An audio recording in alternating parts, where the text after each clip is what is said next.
But no, I mean, my body acceptance and love is not perfect. I have anxiety sometimes like anybody else. And then I go, oh, right, there's an opportunity to practice. Hi, and welcome to Yoga Stories Project. Each session, I talk with yogis about their life and practice. I do this to inspire and empower you to bring yoga and mindfulness into your life. Who am I? I'm Hunter Clarke-Fields, mindfulness mama mentor. I coach smart, accomplished, overstressed moms on how to cultivate mindfulness in their daily lives. I've been practicing yoga and mindfulness for over 20 years and have taught thousands of women worldwide. Hey there!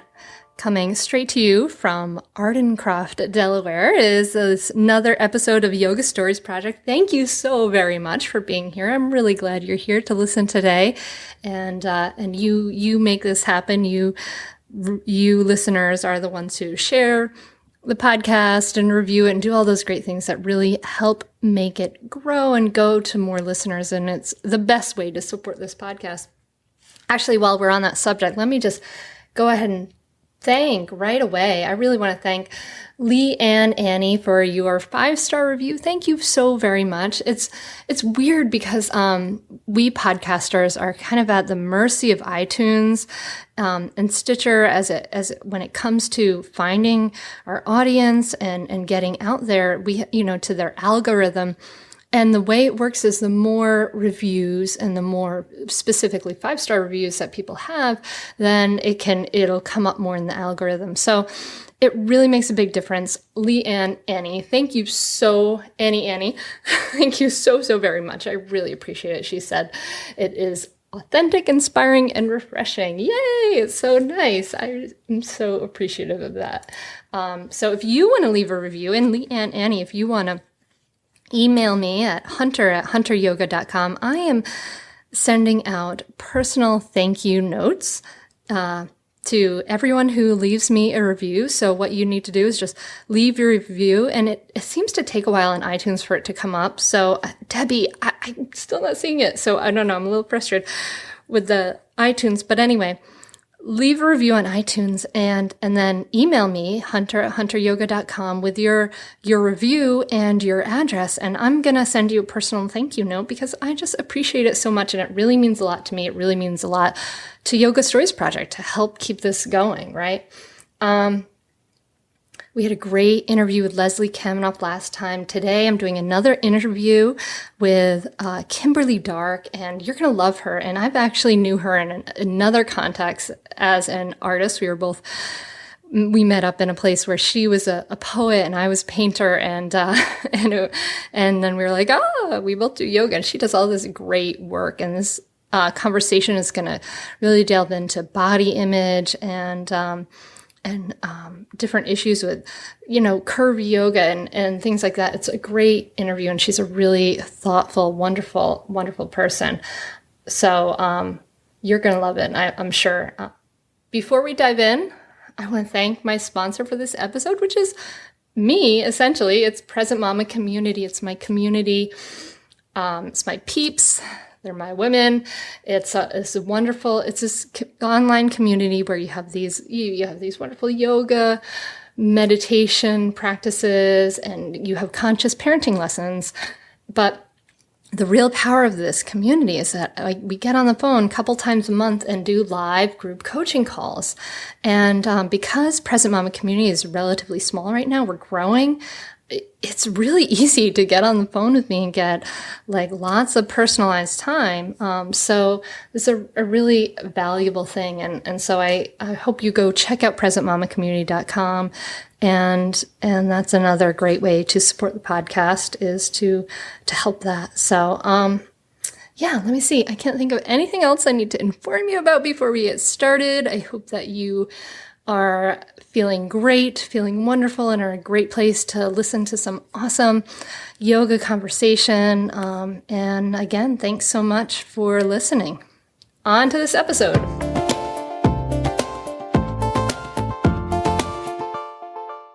Hi, I'm Hunter, and welcome to Yoga Stories Project. Today I'm talking to an old friend of sorts.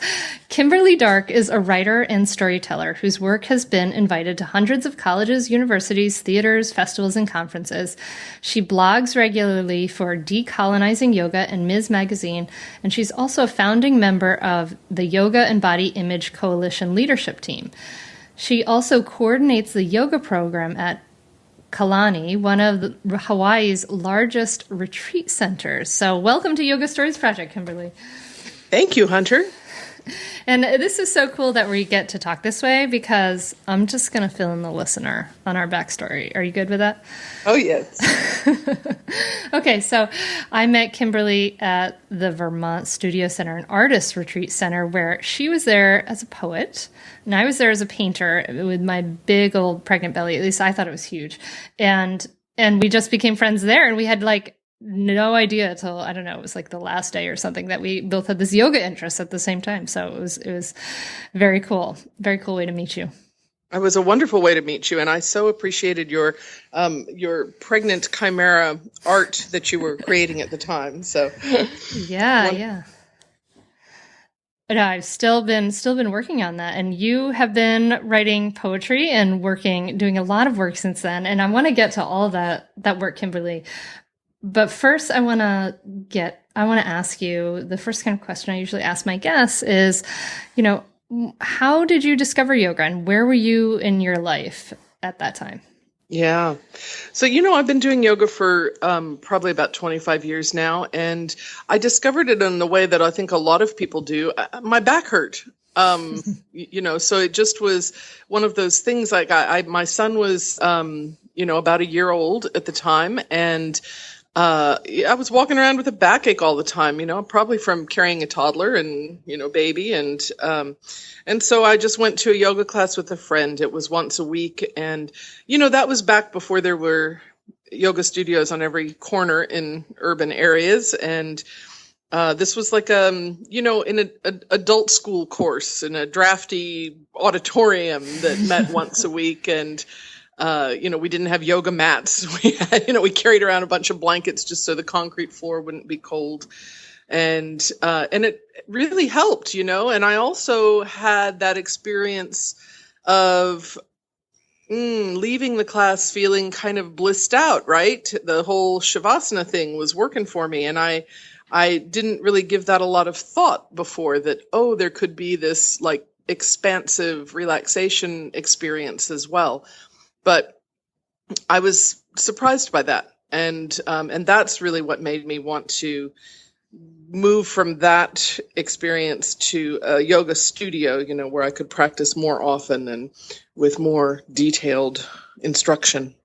Yeah. That Shavasana sucks us in, isn't it? It's like the last thing we want to do is sit still with our thoughts. But after that yoga and just the feeling in your body, it really does create a beautiful yoga asana, creates a beautiful setup for just like, let's be still and experience this. Oh. Yes.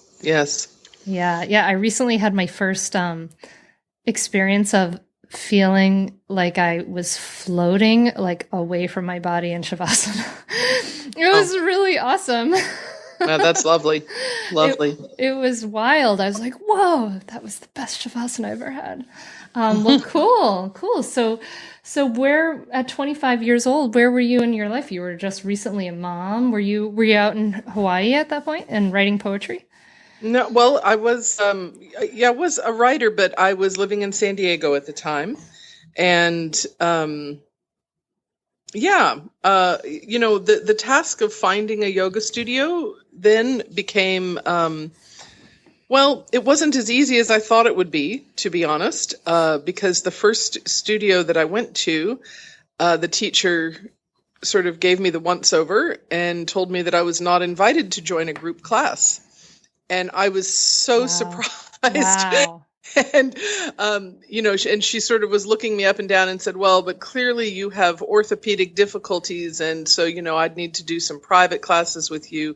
And to be clear, I'm a fat woman. I've been fat all my life, and I've also been active all my life. And, while I've been the fattest woman at the aerobics class or on the hiking trail. I wasn't expecting that kind of response in a yoga studio. And I think, to be honest, I think those kind of responses speak more to the teacher's fear than anything else. I think this was an Iyengar studio, and I think she was afraid she didn't know what to do with my body. And so, I tried to explain, no, I've already been doing yoga for the last year and a half or whatever it was. And so I left there going, oh, right, okay, this is how this can be. But then the next studio I went, because I chose not to practice there. And the next Go figure. The next studio I went to, that teacher became, Sherry Jones became one of my significant teachers in my life thus far. And I apprenticed with her as a teacher for 2 years as well, also an Iyengar style studio. But she was just very welcoming, and one of the biggest things that I feel like I learned from her in my own teaching was that she had a beautiful, uncanny ability to just sort of, crouch down next to somebody's body in a pose and, quickly learn, what are the dynamics of this body? And then that drives the instruction and adjustments. Yeah. And that was such a powerful thing to see her do this, and, again and again with different bodies, and to give slightly different instruction to everyone based on what she witnessed, rather than just applying rules from outside to everyone. Yeah. Oh, that's great. I mean, it's interesting because I just talked to Leslie Kaminoff, who's the, he's like the preeminent yoga anatomy guy, right? In the country. And he is saying there's no such thing as a perfect pose. There are bodies that go into poses, and there are, there's no such thing as a pose without the body. Every single body is different, and the bodies go into the poses. And that is, the essential, thing we have to deal with as people who teach group classes or take or practice yoga, is that we have to understand that it has to work with our own body and whatever shape and configuration our body is. Yeah. I feel very fortunate for that early instruction as well in my own teaching practice, because where I teach now at Kalani is, it's a large retreat center, and there's constantly people coming through there just for their vacation or something. There's also the staff that lives there. There's also the surrounding community that comes to classes. And so literally every class we teach there is a mixed level class. There's no, certainly there are repeat customers, but because, some people are in for a week and they've come specifically to do yoga for the first time, we get a lot of those. Every class has to be treated as if there are both new and experienced people there. And I feel like that really keeps me connected to that early method of teaching, of noticing, okay, who's in the room now? Because that's always a surprise. Yeah. So do you think your initial experience with going into this class as a heavier woman and having this reaction from this teacher, do you think that, do you think that's common for people who have different shaped bodies to go into, or at the time, or maybe even now? No, yeah, I think it's fair to say even now. But look, let's be clear. Yoga is, the way that we respond to any practice within our own culture is with the mind of our own culture. And I think that it takes specific effort for people to unlearn what we've been taught about whether or not certain bodies are capable or worthy or lovable or, fill in the blank, right? So I think that response in a yoga studio is not surprising, only because the yoga studio is situated in the broader culture. And so, that is true everywhere, that fatter bodies are stigmatized. And I use the word fat as a neutral descriptor, like tall or blonde or deaf, but we're in a culture where the very word is an insult word. Yeah. And so that's tricky business, right? It would have to be that you're going to a place where, that teacher or that studio has made a specific effort to include diversity. Otherwise, it would more likely default to the cultural norm. I mean, this is how I see it, at least. Like at Kalani, for instance, I coordinate that yoga program, and we've made a good effort to make sure that our printed philosophy, the philosophy we discuss at our teachers' meetings, includes honoring diversity and a practice of welcome, not just a philosophy of welcome, but like what does welcome actually look like? And it's a diverse group of teachers, and so everybody's kind of in their different places about that. But I think it is useful to have that guiding torch out there. Yeah, to just even open up the discussion. I mean, it's interesting to me because I talked to Anna Guest Jelly a while back, who founded Curvy Yoga. It's another yoga stories project. Yeah, and she's amazing. And she's, and she was talking about how, and it was true for me as a yoga teacher, there's no instruction given on how to accommodate heavier bodies. Like, how do you accommodate the poses and things like that? And I think that's absolutely true. And she gave just these simple tips, like when you're sitting and doing a seated forward fold, invite people to move the flesh of their belly out of the way so you can fold forward. And I was like, that's something I've never even thought of, as a person who hasn't had to deal with that. And I really welcomed that. But it seems like something that needs to be brought into a larger discussion, how to, those, like you're saying, like the practices. How do you practice to be more welcoming? Because we all maybe want to, but then how do we practice making our classes more inclusive?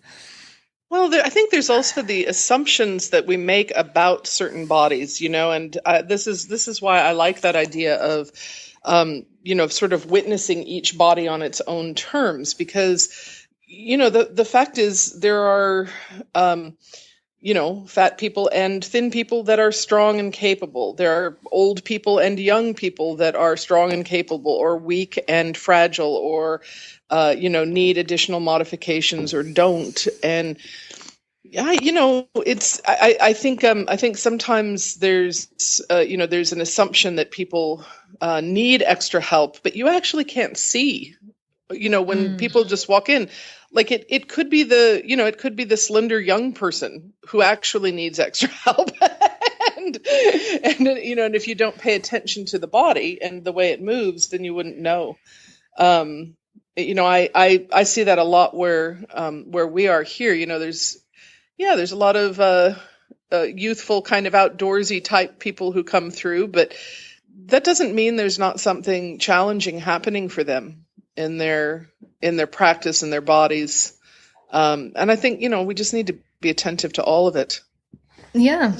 Yeah, I agree, actually, because it's interesting because I have the kind of one, those sort of, I have that classic kind of bendy, flexy yoga body, right? But I also have like a long back. I have a long torso, and I inherited some tendency towards back issues from my dad. And I remember, a long time ago going into yoga classes and people seeing like that I'm so bendy and flexy and wanting to like push down on my back in a forward fold. Which, I have real long hamstrings, but that really doesn't work for my back. That just can't, but there's this assumption, and and that behavior would sort of create this idea in me that I should be able to, because I'm flexible, you know what I mean? Like that, that's right. I should be able to be doing this and accepting this, and this should be good for my body, and what's wrong with me, right? That's exactly right. That's a perfect example. I feel like, I was one of those all through my 30s for sure.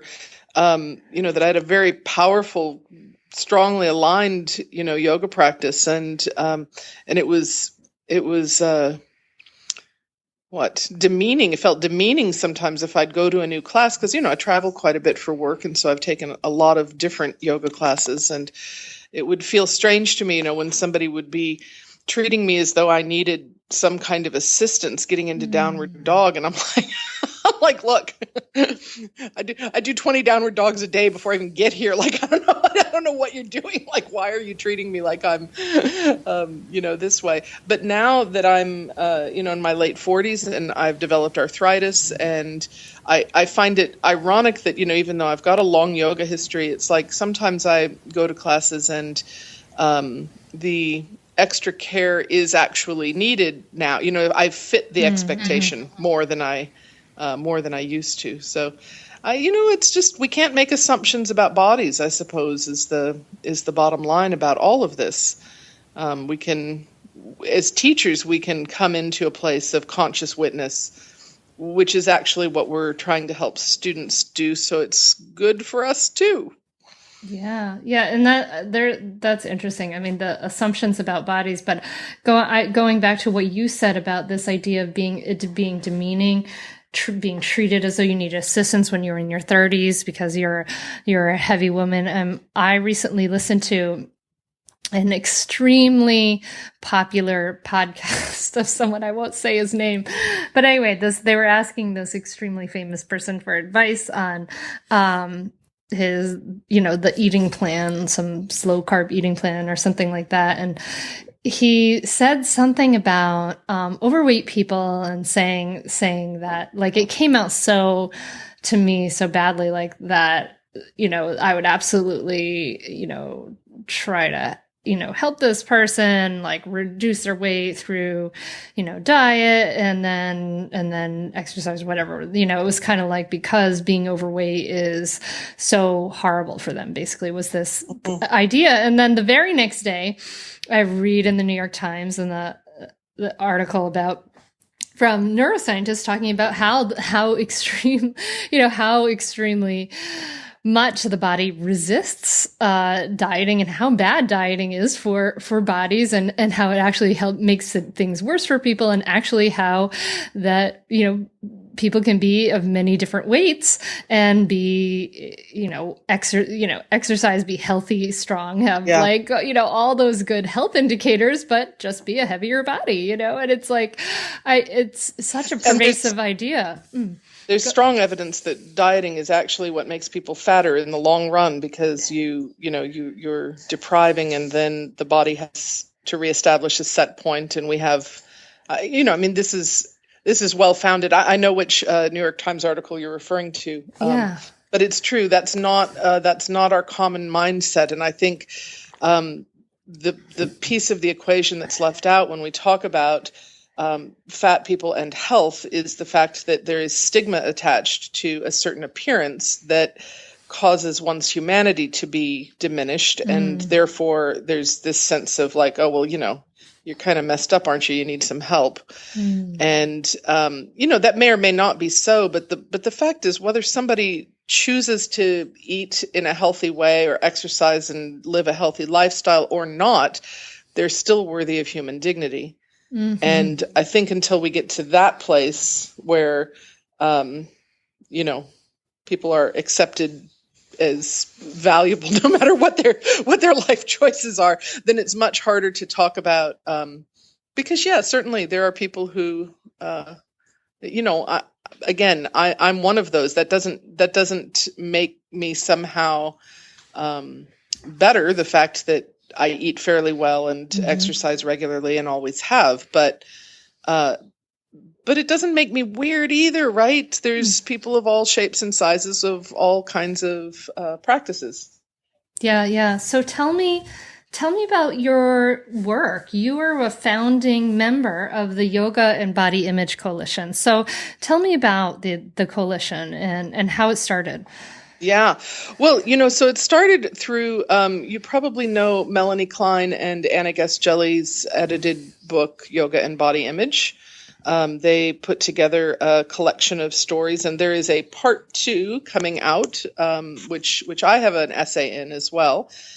Cool. And so Melanie Klein really was the the driver for the coalition, and because of all of this work that they had done putting together this book, they had assembled quite a guest list for people who are working on these issues, both in teaching yoga, but also in thinking about and writing about these kind of issues. And I'm a sociologist by training. I've done, and I still teach in sociology and women's studies at Cal State San Marcos, just a few classes a semester, because my primary work has become the storytelling performances, the creative writing that I do, which a lot of it is around the body and culture.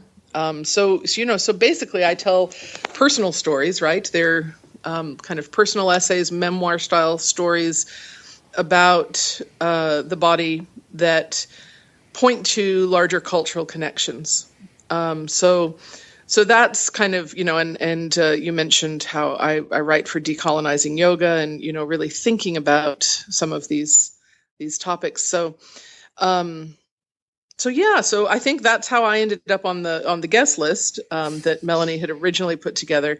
And once we were on a conference call together, it was like, oh, okay, so let's actually do this coalition thing as a formal organization and draw other folks in and, create a platform for discussing the way that these issues intersect that did not previously exist, but obviously people were hungry for. Yeah. So that's, and, we formed a leadership team. I'm still part of that leadership team. But there's a load of wonderful people that are involved in leadership and then also as partners. And we're scattered all over, mostly, I will say mostly, the US, Canada, and the UK, but we're scattered all over. And it's been a good thing, like I said, the second volume of, Melanie's involved in the second volume of that yoga and body image collection of essays. And there's also another, Melanie and also Beth Burlia, who's on the leadership team as well. And Chanel John, I believe, they're working on an academic collection about yoga and body image. And I have an essay in that as well about teaching pedagogy. So with this yoga and body image work with collective, it's obviously it's a lot about our own relationships with our body. And there's a lot of body hatred out there. There's a lot of people who have horrible relationships with our body. And I'm wondering, as you look at yoga and you look at body image, how can yoga help us come into a better relationship with our bodies and help us, maybe even love our bodies? Yeah. Well, look, here's the most powerful thing about yoga with regard to how we conceptualize our relationship with our bodies is that yoga is asking us to come into the experience of the body rather than focusing on the appearance of the body. Mm-hmm. And it doesn't matter whether you're a person who receives social stigma, right? Like you could have, you could have a body that everybody thinks is absolutely gorgeous all the time, and you could still be experiencing body image issues inside of yourself. And even if it wasn't that you hated your body, women in particular are socialized to, kind of walk around with half of our mind thinking about how do I look from this angle and how do I sound and what if I did this, and over in sociology land we're talking about that as the internalized objectification, internalizing the exterior gaze. And yoga is specifically saying, hang on, for the next hour and a half, don't do that. Mm-hmm. Don't do that. Focus on the experience of the body and practice coming back to the experience of the body when you lose it. Mm-hmm. And I think that is the most powerful thing. Certainly other forms of exercise can do that. And a lot of people experience that return to the self, especially when they're out in nature exercising. You know what I mean? Like if you get your heart rate up, you break a sweat a little, you're outside, there's something that happens that I think, helps us bring us into the body. But yoga is saying it specifically, right? Like, I mean, I'm not unusual. I start almost every class by asking people to notice, what is the breath telling you about the disposition of the body, the mind, the emotions? And wow, we don't have enough of those prompts in everyday life. Yeah. I mean, we're asked to live our lives so cognitively, so outwardly facing, but in reality, we are these big walking sensing machines. We've got like intense sensations, but it's interesting because as we come into yoga class or meditation practices, it can feel too intense to actually come into the full sensing of the body as we start to practice to do that, because it's so unusual for people to be in their senses and in their body. Yeah. I think there's an interesting thing. I'm actually working on an article right now about this whole yoga selfie explosion. Yoga on Instagram. Oy vey. Oh no. But there's an interesting thing though, right? Because, again, the yoga practice is encased within a broader culture that is about commercialism, materialism, all of the same body image issues we deal with anywhere else. But at the same time, there is something really useful about doing those poses even before you can get fully present in them. And I think that's part of the kind of the ancient science of yoga asana, right? Is that, by putting the body in certain positions, you're stimulating parts of the body and mind that are harder to stimulate other ways. And so, so here's for instance. Well, for instance, with backbending postures, right? That, a lot of times folks talk about backbending postures as bringing up emotion or bringing up past, kind of emotions from the past, from childhood, but then at the same time, the backbending practices also raise the heart rate, right? So you're physiologically in a situation where stuff is happening in there that brings you into the body and brings you into the emotions, right? Like it's hard to be, harder, I want to say, like it's harder to be in a camel pose and not acknowledging that the body is up to something. And the mind is, the mind is up to something, right? So I think that, even when folks are, because I've seen some of these things, like when you look at the videos, people like video themselves doing yoga poses, and there are like fails out there on YouTube where I'm just looking and going like, oh my gosh, that is so not yoga, because that's really just somebody trying to do something cool for the camera. But yet I hold a hope that, wow, some of those postures actually can pull us into the body when we least expect it. Much as my first experiences with yoga and shavasana. I didn't know that was going to happen. That I would, have that sense of calm and well-being. Like I wasn't even looking for that. I was looking for, a little relief to my pinchy back. It's a funny reciprocal relationship, right? Like, I don't know. I think you can do yoga for the wrong reasons and it can still help. I think you might be right, and it might slowly take you to maybe more evolved reasons or whatnot. But I think you're right. I think there's a place for gym yoga and things like that. But no, it doesn't diminish my critique of the selfie generation. Let's be clear.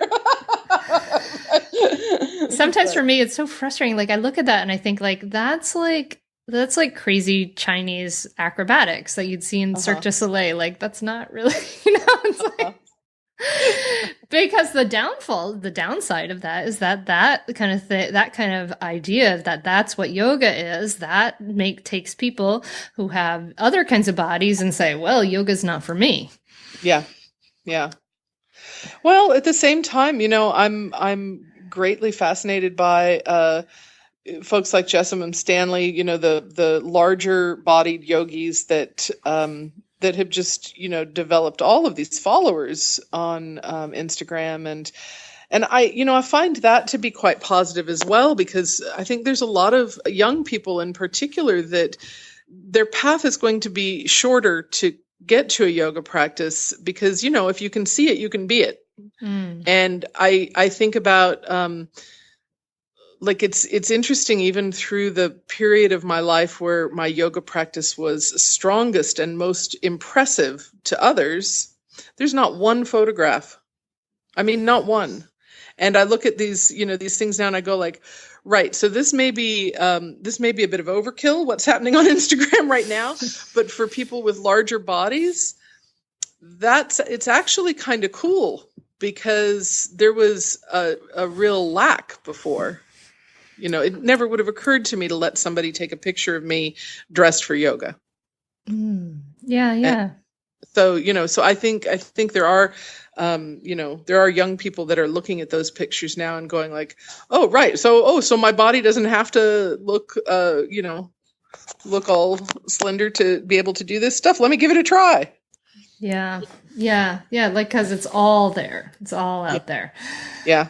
That's cool. So tell us about, so you started yoga when your son was a year old, and sounds like you sort of dove into your practice. Do you think that your yoga, affected your parenting or your explorations in this sort of mind-body realm? It affected your parenting at all? Definitely. Well, and parenting is a thing that we're doing like 24/7 when we have children. And so everything we're doing is affecting our parenting, right? Yeah. Like you can't, I mean, I don't think it's possible to separate out, the parenting from sort of the rest of our practices. But yes, yeah, my son is 26 now, and he's a father as well. I think the way that my yoga practice most affected him was that I would make him go to yoga with me. That was kind of a direct effect, and I was worried at first actually that I'd ruined him for it. Right, like he probably from age 8 to 11, I made him go to classes because I was going and I didn't have childcare, and so he just had to go. And he was a good sport, he grouched about it, but, I just gave him the instruction, that there are two things you can do in a yoga studio. You can do what the teacher says, or you can lay in Shavasana. Those are the two possibilities. So, he'd come in the class and my teacher was fine with him being there as long as he understood, she reinforced that message as well. And he usually would do half the class with the people, and then he'd lay down. And I realized later that in itself was impressive that that a 9 or 10-year-old kid could lay still for 45 minutes. Yeah, he was a good sport. My gosh, I'm trying to think of my 9-year-old coming to class, and well, it made me laugh too because I said to him once, I said, "Wow, you're Shavasana. It really is. You're doing a good job of like, I don't know what I said, meditating or something." And he looked at me funny and he goes, "Well, I like that part because that's where I get to think about all the movies I've seen recently." I was like, "Oh, so that's what you're doing? Okay." Yeah. I took for a little while. My oldest daughter, wanted to go with me to I go to a sangha, a group of doing Buddhist meditation, And everyone was like super impressed by that. But basically, we just sat there and we sang the songs, and then she would open up Harry Potter and she'd be reading like about Lord Voldemort like killing somebody, and while everybody's sitting there peacefully. But it's perfect though, because my son did come to yoga on his own, because by the time he was 11, I'd just leave him home while I went to a class.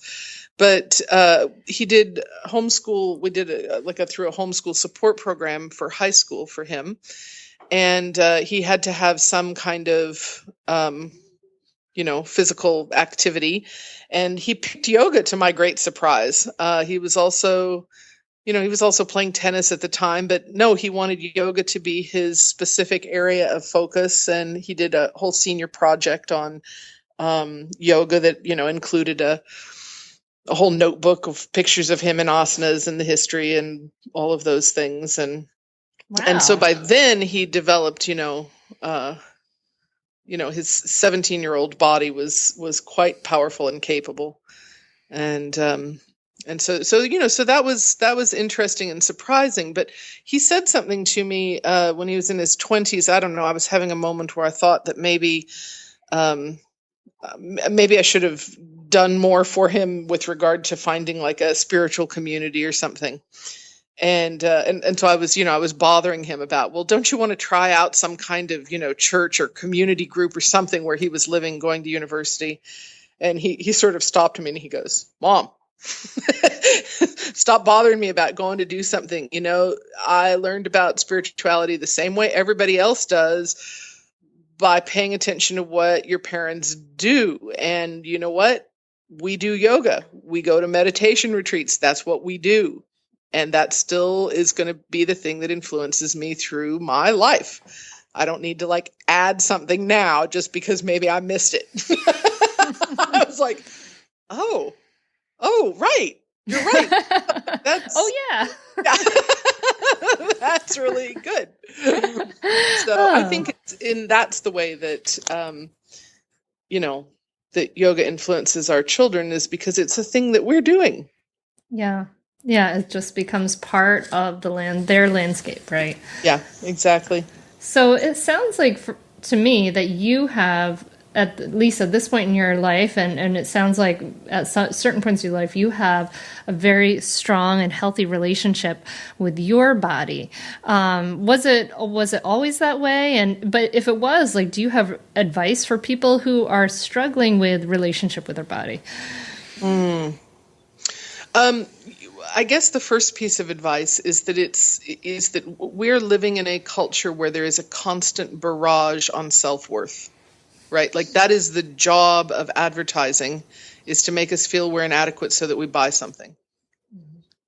And so remembering that is the environment in which we live. And so if we want to cultivate a sense of positive self-worth and relationship with our bodies, then, there has to be a little compassion there on the days when it doesn't work. Mm-hmm. Because I don't think it's something, body acceptance and body love is not something you do once and then it's done. You're constantly revisiting this because of the barrage. And now when I'm home, I'm quite aware that where I live, I live in rural Hawaii. I teach at a retreat center where, where people are focused on health and wellness. And so that's, this is a rarefied, supportive environment for those kinds of pursuits. But when I'm traveling on the mainland for other work, when I'm teaching at the university, I'm really aware that, these young people that I'm interacting with and teaching are, they're in the constant barrage. And so that's a different deal. So I think for me, that's what helps, is looking at it as a practice of body acceptance, a practice of body love. How can I appreciate my body today? What do I enjoy? Where is there pleasure in the body? To constantly, refocus in that way, right? That's a question that I ask in yoga classes often. It's like, okay, this might be, it might be a quote difficult pose, but where is there pleasure in the body? Like if there's not somewhere you can find pleasure here, then, ease up or change something, or, so that's the thing. But no, I mean, my body acceptance and love is not perfect. I have anxiety sometimes like anybody else. And then I go, oh, right, there's an opportunity to practice.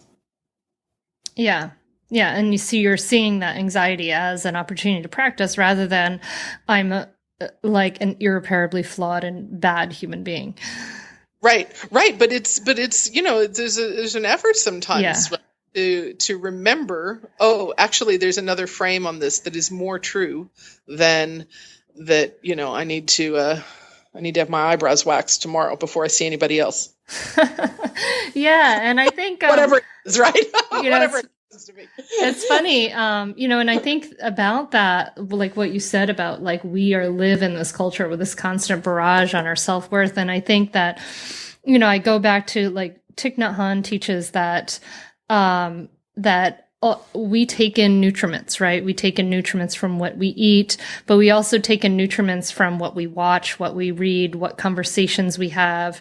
All these different things are nourishing the soil of our thoughts and our beliefs and how we see the world. And I think that we have a great amount of choice in a lot of respects today about what we take in as nutriments from our media. And it's interesting because I think sometimes we're just so unaware of it. But I used to go to the YMCA, and I would, when my knee was bad, and I would work out on the elliptical machine, and I would sort of treat myself. I thought of it this way at the time, to a cheesy celebrity magazine.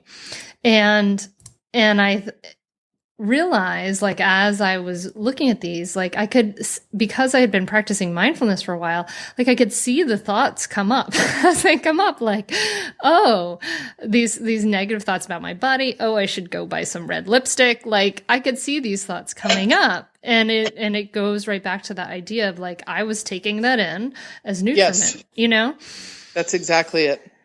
That's exactly it. And I think you make a good point that we have so many more options now through internet, the vast array of things that are available on the internet, that it's possible to interact with others in very positive ways at our fingertips. And I think that used to be much harder because the only media that was easily available was advertising driven. Yeah. Yeah. So Kimberly, what are some, I just think this would be a great thing to sort of leave the listener with, like, what are can you give us like some specific body acceptance, body compassion practices that maybe you do or other people do that are you find that are useful and helpful? Yeah. Well, so I've already mentioned one, and that is, in any kind of moment where in any kind of moment, let me just say that, to ask the question, where is there pleasure in the body? Mm-hmm. Where is there ease?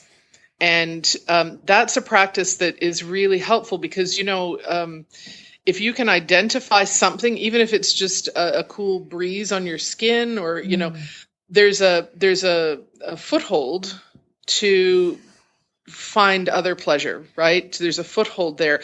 And it also puts into perspective that tension and stress and horrible stuff is not the only thing happening, mm-hmm.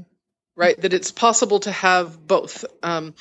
That's another practice that I think comes from yoga. And this is, another thing that I often say in teaching is, we're looking for that union of opposites, right? We're looking for the place where you can be working one thing and resting another thing.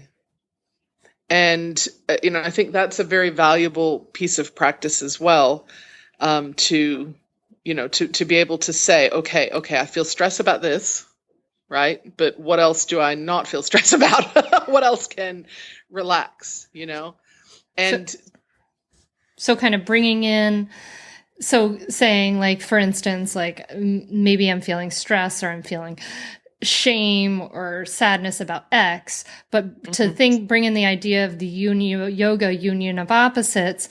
So what would be the opposite of that I'm actually feeling good about, that I'm, it's just kind of nourish sort of the opposite consciousness is what you're saying. Exactly. Because I think it is unreasonable to think that the judgments that we carry about our bodies are going to just evaporate because we're suddenly mindful. Yeah. Right. It's like mindful. It's like mindful is not like a destination, like it's a cafe you can just go sit in. It's but it will be soon. I guarantee it. Well, it's more like if I can be mindful that I'm upset about, the way my belly looks in these clothes today, if I can be mindful of that, which I can be, I can be mindful of other things too. Right? It's like you can't erase one narrative, but you can add to it. Mm-hmm. Yeah, you can water the good seeds. Kind of. Yeah, exactly. Oh, I love it. Oh, cool. So, Kimberly, it's so cool. I could sit and talk to you for ages. I think I remember having a conversation with you at the studio center in like a auditorium. I think, because I saw your show, and I kind of feel like I'm almost right there with you in that auditorium again. So thank you so much for the call today. Oh, yeah. I appreciate you contacting me. Yeah. Where can people find you, and just tell people briefly about like the paradisical place that you teach in? Well, you can find me twice a year at that paradisical place. At Kalani, I offer a retreat in June and December each year. And that's 5 days of practicing yoga, beautiful nature, beautiful food. And also we look at the stories we carry in our bodies through the practice. And you can also find me at kimberlydark.com online. You can read about the other writing I do. And there's a place to click on in print and read articles that are on the internet that I've written and things like that. Great. Cool. Yeah. Thanks again, Kimberly, for talking to me. And I'm so glad we got to reconnect and we got to share your story and your work with the listener. Me too, Hunter. Thanks a bunch. Isn't Kimberly Dark amazing? I love her. I really want to go to Hawaii and visit this wonderful yoga paradise and check it out. So I hope you'll check out her too. And she's doing that workshop in December. So maybe we'll all meet up in Hawaii. That would be awesome. If you have any questions about the podcast, you can go to yogastoriesproject.com. You can email me at hunter@hunteryoga.com. And please remember to support the podcast by going to iTunes, leaving a review, and then email me and I'll write you a thank you note. We'll get in touch personally. I'll love that. And also big thanks to the one and only William Fields for his music. Go to williamfields.com to see his really awesome audiovisual work that he's been doing, this amazing projections. So if you know anyone who needs amazing projections, this guy who happens to be my loving husband, is doing amazing, amazing work. And I think that's it. I hope this podcast, this interview and everything inspired you. I hope that you leave feeling refreshed and spread the word. Let's let other people feel inspired to go and take care of ourselves and to become more grounded, more mindful. So anyway, have a great week. Thank you so much. Namaste.